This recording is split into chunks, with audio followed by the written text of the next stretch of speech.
નમસ્તે બાળ મિત્રો, કેમ છો? મજામાં? હા, ચાલો આજે આપણે ગોવર્ધનરામ જોશી, જેનું નામ છે ધૂમકેતુ, તેનાથી પરિચિત થવાનું છે. ગોવર્ધનરામ જોશી ધોરણ 8ના અભ્યાસમાં પાઠ 3 જુમો ભીસ્તી એના અંદર એમણે બોધ વાર્તા તરીકે આપણને આપ્યું છે આ સાહિત્યકાર. તો આ સાહિત્યકારને આપણે સમજીએ. આ સાહિત્યકારની અંદર ઘણી બધી માહિતી આવી જશે, જેને તમે ખૂબ જ ધ્યાનપૂર્વક વાંચજો, સમજજો, અને તમારે એડિટ કરવી હોય, શેર કરવી હોય, ડાઉનલોડ કરવી હોય તો કરી શકો છો. અન્ય તમે પરીક્ષાઓ બહારની જે આપો છો, જીપીએસસી, યુપીએસસી, પોલીસ દળની અન્ય કોમ્પિટિટિવ એક્ઝામોની અંદર આમાંથી પણ માહિતી મળે છે અને પ્રશ્નોમાં આપણે ઉત્તર આપી શકીએ છીએ. તો આવા સરસ ઉત્તરો આમાંથી આપણને મળી જાય સરળતાથી, અને તે પણ નાના ધોરણના અભ્યાસમાં. તો કેવું સરસ લાગે! તો ચાલો આજે આપણે ગોવર્ધનરામ જોશીથી પરિચિત થઈએ અને કોમ્પિટિટિવ એક્ઝામની અંદર આપણે પાસ થવા માટે અત્યારથી જ કટિબદ્ધ થઈએ. ચાલો વિદ્યાર્થી મિત્રો મારી સાથે જો ધૂમકેતુ ગોવર્ધનરામ જોશી તમે જોઈ રહ્યા છો. આ ગોવર્ધનરામ જોશીને ધોરણ 8માં બોધ વાર્તાથી પરિચિત થવાનું છે. જુઓ અહીંયા પાઠ 3 જુમો ભીસ્તી ધોરણ 8નો છે, જેના લેખક છે ગૌરીશંકર ગોવર્ધનરામ જોશી, જેનું ઉપનામ છે ધૂમકેતુ, જેના વિશે પરીક્ષાઓમાં ઘણું બધું પૂછાય છે. ધ્યાન રાખજો. હા, આ પરીક્ષાઓની અંદરથી તમે અત્યારથી જ કટિબદ્ધ થશો તો તમને આગળ જતાં સરળતાથી અભ્યાસમાં પાર પડી શકશો. વિદ્યાર્થી મિત્રો, આ તમારા ગોવર્ધનરામ જોશીનું ચિત્ર જોઈ રહ્યા છો. તેમનો જન્મ 12/12/1892, 12 ડિસેમ્બર, 12 એટલે 1892, મૃત્યુ 11/3/1965, 3 એટલે માર્ચ મહિનો કહેવાય છે. 11 માર્ચ 1965માં અવસાન થયેલ છે.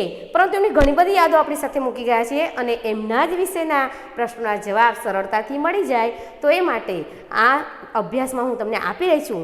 અને જો તમને ગમે તો મારી ચેનલને લાઈક કરજો, સબસ્ક્રાઈબ કરજો અને તમારા વિદ્યાર્થી મિત્રો સાથે, અન્ય સાથે શેર પણ કરજો કે આનો લાભ એ પણ લોકો લઈ શકે. શ્રી સરસ્વતી વિદ્યાધામમાંથી આ વિડીયો પ્રાયોજિત થઈ રહ્યો છે, જેનો લાભ દરેકને મળે એવી હું આશા રાખું છું. તો વિદ્યાર્થી મિત્રો, અહીં જુઓ, ધૂમકેતુનો જન્મ સૌરાષ્ટ્રમાં ગોંડલ પાસેના વીરપુર ગામે થયો હતો. વીરપુર ગામ તો બધાને જ ખબર છે. કોનું ગામ છે? હા, જલારામ બાપાનું, બરાબર ને? એમાં જ થયો હતો. એમણે ટૂંકી વાર્તાને કલામય રૂપે ઘાટ આપી છે. તેના સ્વરૂપને વિકસાવનાર ધૂમકેતુનું ગુજરાતી સાહિત્યમાં ચિરંજીવી સ્થાન છે. હા, એ દ્રષ્ટિએ તણખા મંડળમાંની વાર્તાઓનું ગુજરાતી સાહિત્યમાં વિશિષ્ટ સ્થાન છે, જેમાં ટૂંકી વાર્તા ઉપરાંત નવલકથાઓ પણ એમણે લખી છે અને પ્રવાસ વર્ણનો પણ કર્યા છે. આત્મકથા જેવા સાહિત્ય સ્વરૂપો પણ તેમને ખેડાણ કર્યું છે. અને અનાજ વિશેના પ્રશ્નોના જવાબ તમને બહારની પરીક્ષાઓમાં પૂછાય છે વિદ્યાર્થી મિત્રો, તો એના વિશે માહિતી પણ મેળવીશું. આ વાર્તામાં માનવી અને પશુ, આ વાર્તા એટલે કઈ વાર્તા કહી છે બાળકો? હા, જુમો ભીસ્તી, જે ધોરણ 8નો પાઠ છે. અને એ પાઠની અંદર માનવી અને પશુ વચ્ચેના નિસ્વાર્થ ભાવના પ્રેમનું, મૈત્રી ભાવનું હૃદયગમ નિરૂપણ થયેલ છે. અહીંયા શબ્દો તમને બહુ મોટા મોટા આપ્યા છે. કેવા આપ્યા છે?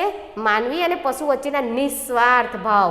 નિસ્વાર્થ ભાવ એટલે કોઈ પણ સ્વાર્થ છે નહીં, તેને નિસ્વાર્થ ભાવ કહેવાય છે.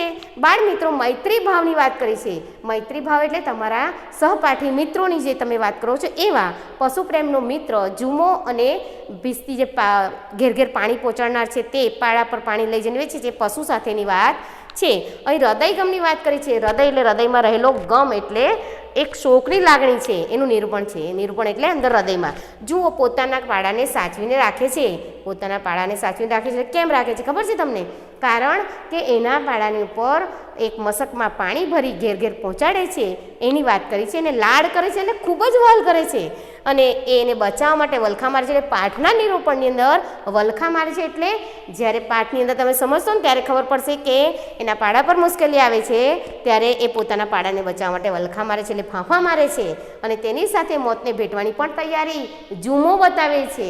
જે વ્યક્તિનું નામ છે જુમો, પોતાના પાડા સાથે રોજ સવારે નીકળે છે તે. અહીંયા તે જ રીતે પાડો પણ પોતાના માલિકને સમજદારીથી બચાવી લે છે. એટલે જ્યારે મોત નજીક આવતું દેખાય છે ત્યારે પોતાના પાડાને થાય છે કે મારો માલિક તો મને બચાવવા માટે એની લાગણી બતાવી રહ્યો છે, તો મારી ફરજ બને છે કે મારે પણ એને બચાવવો જોઈએ. એને ભેટી મારીને દૂર નાખી દે છે અને એના માલિકને બચાવી લે છે. તો થોડી ચૂંટેલી વિગતોથી જ વાતાવરણ જમાવવાની ધૂમકેતુની શક્તિનો ખ્યાલ આ વાર્તા પરથી આપણને અવશ્ય આવશે. બાળ મિત્રો, આ માહિતી લઈને તમે ધોરણ 8ના અભ્યાસમાં જોડાશો કે બોધ વાર્તા છે એ બોધ વાર્તામાં પશુ પ્રત્યેનો નિસ્વાર્થ પ્રેમ આપણે જોવાનો છે. અને આ સાથે તમને આ વિડીયો ગમ્યો હોય તો આ સરસ્વતી વિદ્યાધામની ચેનલને લાઈક કરજો, શેર કરજો, સબસ્ક્રાઈબ કરજો.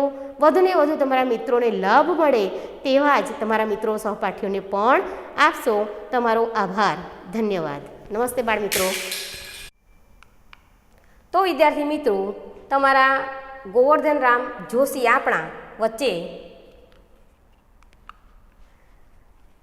વિદ્યાર્થી મિત્રો જોઈ રહ્યા છો તમે ગોવર્ધન રામ જોશી, તેમનો પરિચય અહીંયા ટૂંકમાં આપ્યો છે, જેમને તમે સચિત્ર રંગીન ચિત્રમાં પણ નિહાળી શકો છો. તેમનું નામ છે ગૌરીશંકર ગોવર્ધનરામ જોશી.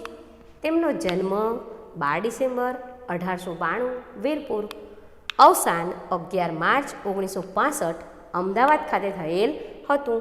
તેમની માતાનું નામ ગંગામા હતું અને પિતાનું નામ ગોવર્ધનરામ જોશી અહીંયા મળેલ છે.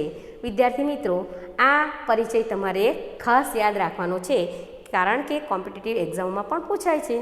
હવે વિદ્યાર્થી મિત્રો જુઓ, ગોવર્ધનરામ જોશીનો અભ્યાસકાળ અહીંયા જોઈ રહ્યા છો. 1914માં મેટ્રિક પોરબંદર ખાતે કર્યું છે, જે ગાંધીજીથી વખણાય છે, તેમના જન્મથી વખણાય છે. બાળકો અહીંયા 1920માં અંગ્રેજી સંસ્કૃત વિષયનો સાથે BA પાસ થયા છે. BA થયા છે એટલે બેચલર ઓફ આર્ટ્સની ડિગ્રી પણ મળી છે. વિદ્યાર્થી મિત્રો, બહાઉદ્દીન કોલેજ જૂનાગઢમાં એમનો અભ્યાસ પૂરો થયો છે. વ્યવસાય ખાતે તમે જોવા જાઓ છો ત્યારે 1920માં ગોંડલ ગઢડા પાસે આવેલું ટ્રાફિક સુપરવાઇઝરની ઓફિસમાં પણ એમને ફરજ નિભાવી છે. ત્યારબાદ 1920-21માં સંગ્રામજી હાઈસ્કૂલમાં અને ગર્લ્સ હાઈસ્કૂલમાં પણ ફરજ બજાવેલ છે. હવે બાળકો 1930માં અમદાવાદમાં શેઠ અંબાલાલ સારાબાઈની ખાનગી સ્કૂલમાં પણ પોતે સારી રીતે ફરજ બજાવતા હતા. અહીંયા 1925માં અમદાવાદમાં ચીનુભાઈ બેરોનેટની ખાનગી સ્કૂલમાં પણ એમને ફરજ આપી છે. 1935માં એમને રણજીતરામ સુવર્ણચંદ્રક એનાયત કરવામાં આવ્યો હતો, પરંતુ અગમ્ય કારણોસર તેમણે તેનો અસ્વીકાર કર્યો છે. બાળકો 1953માં નર્મદ સુવર્ણચંદ્રક એમને સ્વીકાર્યો છે, તેમને મેળવેલ છે. હવે બાળકો, આ જે માહિતી તમને મેં આપી છે એ માહિતીની પરીક્ષામાં તમને ખૂબ જ ઉપયોગી છે. તમે આટલા નાના લેવલથી તમે આ માહિતીને ખૂબ કાળજીપૂર્વક અભ્યાસમાં લેશો તો આગળનો અભ્યાસ ખૂબ જ સરળ થઈ જશે. હવે બાળમિત્રો, તમે અહીંયા આ આપેલ માહિતીને તમારા અભ્યાસમાં નોંધજો અને ખાસ મારી વિનંતી છે કે આ માહિતી પરીક્ષાલક્ષી હોવાથી એને અવગણશો નહીં. નમસ્તે બાળમિત્રો.